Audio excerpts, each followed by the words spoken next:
Indonesia dan Malaysia adalah dua negara serumpun yang mempunyai begitu banyak kesamaan. Indonesia dan Malaysia adalah satu bangsa yang dipisahkan oleh batas kedaulatan negara karena mempunyai sejarah penjajahan kolonial yang berbeda. Indonesia dikuasai Belanda berabad-abad, sementara Malaysia di bawah kaki Inggris berabad-abad pula. Serumpun tak menjadikan hubungan kedua negara rukun dan baik-baik saja. Beberapa kali terjadi gesekan yang menimbulkan sentimen antar kedua bangsa serumpun ini. Sentimen anti-Malaysia di Indonesia merupakan ketidaksenangan kolektif sejumlah masyarakat Indonesia terhadap beberapa hal yang berkaitan dengan Malaysia.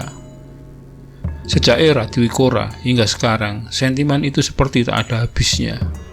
Bahkan dalam 5 tahun terakhir, terutama sejak tahun 2016, eskalasi sentimen makin meningkat. Media massa dan media sosial makin menajamkan sentimen ini. Saling balas ujaran sentimen pun makin kerap terdengar.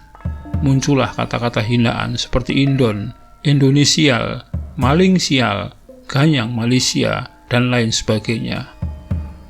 Bahkan ujaran sentimen ini tak segan dikutip oleh media mainstream yang makin menyuburkan sentimen di kedua warga negara ini.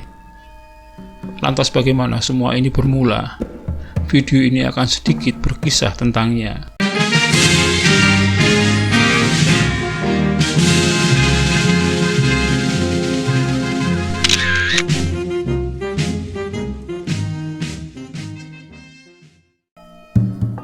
Namun sebelum dilanjutkan video ini, mohon bantuannya untuk mengklik tombol subscribe di bawah ini bagi Anda yang belum berlangganan channel ini, guna bersama-sama membangun channel ini dan agar Anda tidak ketinggalan update terbaru dari channel ini.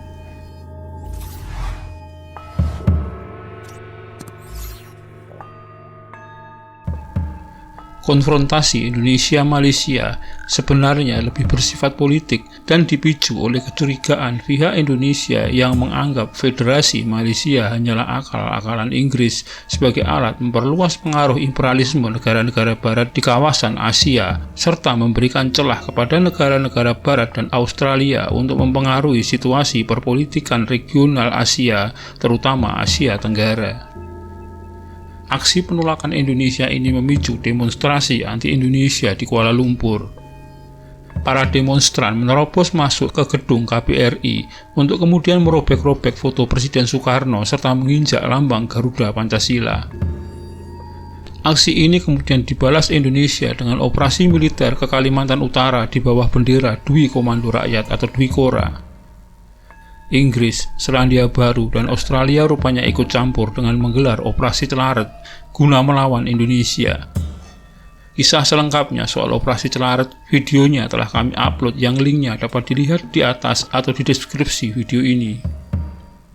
Pasca kejatuhan Presiden Soekarno, Presiden pengganti Indonesia, Soeharto, segera menggantikan politik konfrontasi dengan politik pemberdayaan bagi rakyat Malaya dengan mengirimkan tenaga-tenaga pelatihan bagi peningkatan sumber daya manusia di Malaya serta menjalin hubungan baik dengan Malaysia dan Singapura. Selama masa pemerintahan Soeharto, terjadi gelombang besar-besaran pengiriman tenaga kerja Indonesia ke Malaysia guna mengisi ruang-ruang kerja yang tak dapat diisi oleh warga Malaysia itu sendiri. Bahkan pada tahun 2007, pekerja Indonesia menguasai 90% dari seluruh pekerja asing di negara tersebut. Jumlah pekerja Indonesia saat itu mencapai 1,5 juta orang. Yang terjadi kemudian, mulai timbul pandangan di kalangan generasi baru Malaysia yang merendahkan orang Indonesia.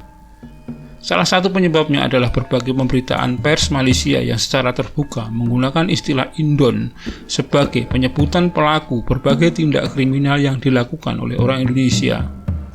Hal ini anehnya dibiarkan oleh pemerintah Malaysia. Akibatnya, kata Indon menjadi berkonotasi negatif dan bernuansa penghinaan.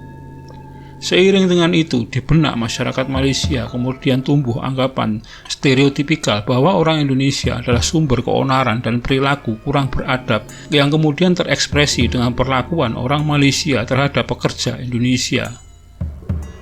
Masalah ini makin runyam dengan makin banyaknya pekerja ilegal dari Indonesia yang dipakai sebagai pekerja kasar di pabrik-pabrik dan berbagai perkebunan yang keberadaan mereka tak terpantau pihak berwenang kedua negara.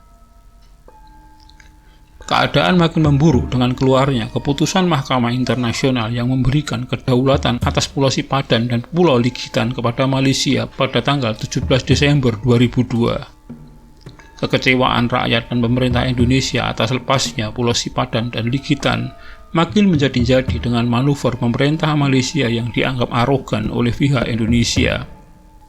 Blok Ambalat makin memperuncing sentimen kedua negara. Sengketa Blok Ambalat bahkan memaksa Presiden Indonesia saat itu, Susilo Bambang Yudhoyono, meminta TNI untuk menjaga kedaulatan wilayah Indonesia. Perintah Presiden ini ditindaklanjuti oleh TNI pada tanggal 7 Maret 2005 dengan pengiriman 8 kapal tempur yang didukung oleh 4 pesawat tempur jet F-16 oleh armada wilayah timur di Balikpapan. Langkah ini dianggap sebagai tindakan preventif setelah sebelumnya sejumlah kapal militer Malaysia nampak mundar-mandir di wilayah blok ini. Di tahun 2012, lagi-lagi Malaysia dianggap arogan dengan menggunakan lagu Rasa Sayange yang diperuntukkan untuk kampanye promosi pariwisata Malaysia. Menyusul kemudian klaim Malaysia atas Riok Ponorogo, pemukulan atlet karate Indonesia oleh petugas keamanan Malaysia, dan banyak insiden klaim lain yang memicu ketegangan hubungan kedua negara. Atas itu semua, reaksi orang Indonesia beraneka rupa. Mulai dari demonstrasi di depan kedutaan besar Malaysia di Jakarta, aksi sweeping warga Malaysia, hingga penggunaan istilah hinaan seperti Malaysia dan Malon sebagai balasan atas Indon. Di era sosial media, sentimen ini berwujud dengan perang opini melalui konten, posting, dan komen dari netizen kedua negara di mana seringnya sudah melampaui adab bangsa timur dan akal sehat. Demikian sekilas tentang asal-usul sentimen anti-Malaysia. Terima kasih telah menyaksikan video ini hingga selesai, semoga bermanfaat. Dan sekali lagi, jika Anda berkenan silakan subscribe, like, komen, dan share untuk teman-teman Anda.